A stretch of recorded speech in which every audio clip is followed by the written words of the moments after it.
What we do here is go back, back, back, back, back, back.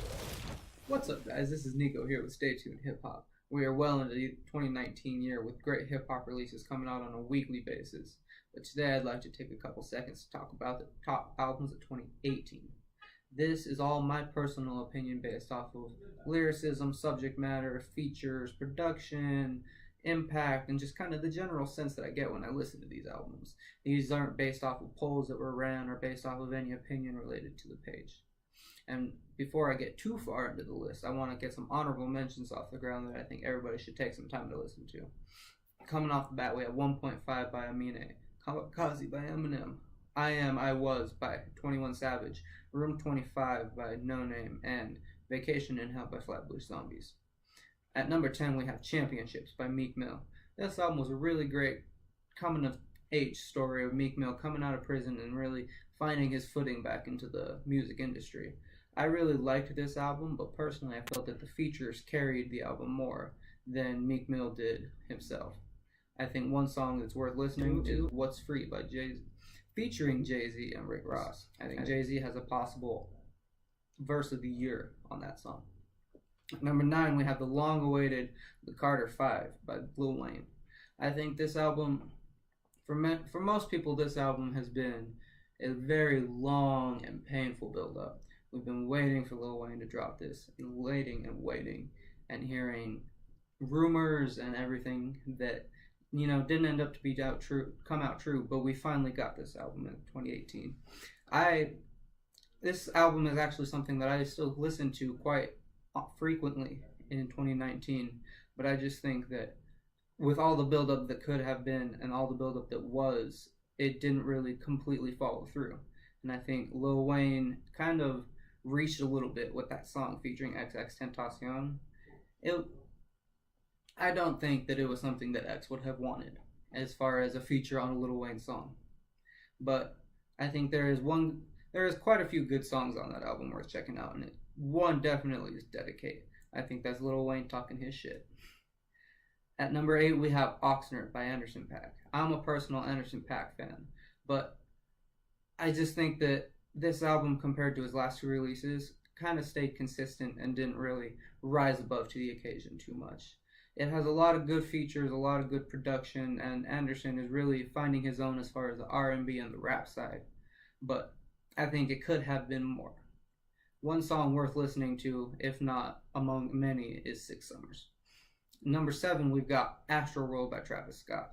This album really could have been album of the year, but I think there was just too many fillers put in here and there that Travis could have, with the amount of time that Travis was taking on this album, he could have put a little more work into these songs than other that were released. I think one song you should at least listen to is Yosemite.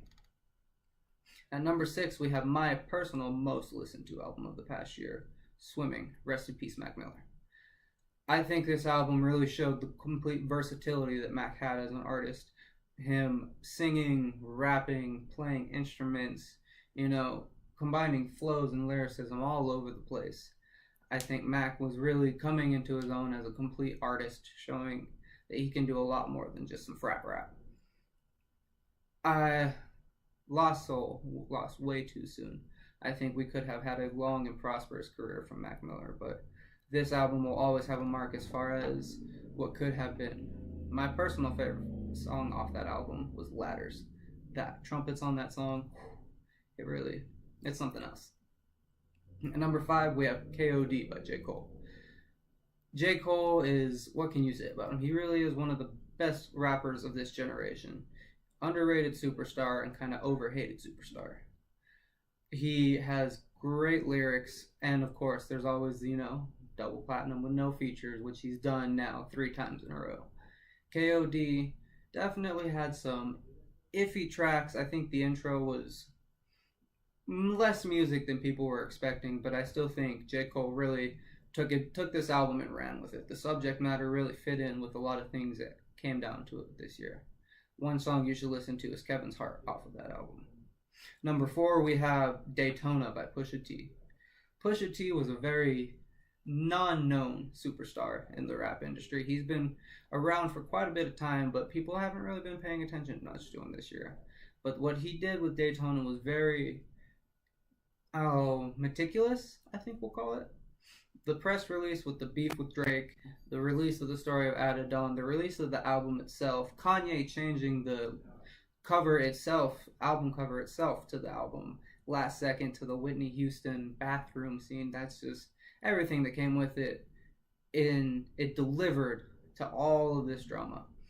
Pusha T did his thing, just ran all over the place, up and down, left and right, lyrics all over the place. The features very few but very importantly placed. I think the production on this album, shout out to Kanye, outstanding. Couldn't have been better for a Pusha T album. The Games We Play is something that everybody should be bumping from that album. Number 3, we have another Kanye West produced album, Kids See Ghosts by Kanye West and Kid Cudi. For me, this album was just in and out, was a very beautiful album. Kanye has been very questionable the past couple years with some decisions he's made, some interviews, here and there he's been all over the place, but Kids See Ghosts really was Kanye West and Kid Cudi showing their talents. Kid Cudi has always been a very important figure in the music industry, has been impactful to so many young artists, and has contributed to the rap game so much and so rapidly that people can't deny his impact.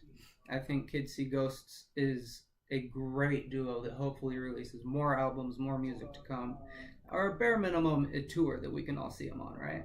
I mean, Camp Flog Gnaw was really cool, but I'd like to see him live personally. If you haven't listened to that album, at least take a listen to Fourth Dimension.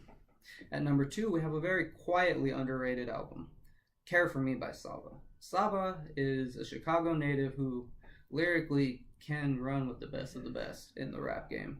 He can tell stories, he can have punchlines, he can rap over beats, he can rap off beat. He really can hold his own in the rap game. I think Saba is an up-and-coming artist that people should pay a lot of attention to. Chicago has a lot of young artists coming out on their own and doing their stuff. Life is a really good track off that album. Personally, I'm still listening to Care For Me to this day. And the number 1 album that I've got personally this year was Redemption by J-Rock. I think J-Rock is a very quiet superstar. This album just overall, his J-Rock lyrically runs with it. He has great subject matter as far as keeping it cohesive in the album itself. The features, SZA, Kendrick Lamar, Jeremiah, everybody really just does their own thing and does it all really well. The production, all fantastic. I loved this album. I think Redemption overall, cohesively, was the best album of the year. I think Tap Out is something that everybody should take a listen to. Jeremiah and J-Rock is a combination to be reckoned with. Well, that's all my albums of this 2018.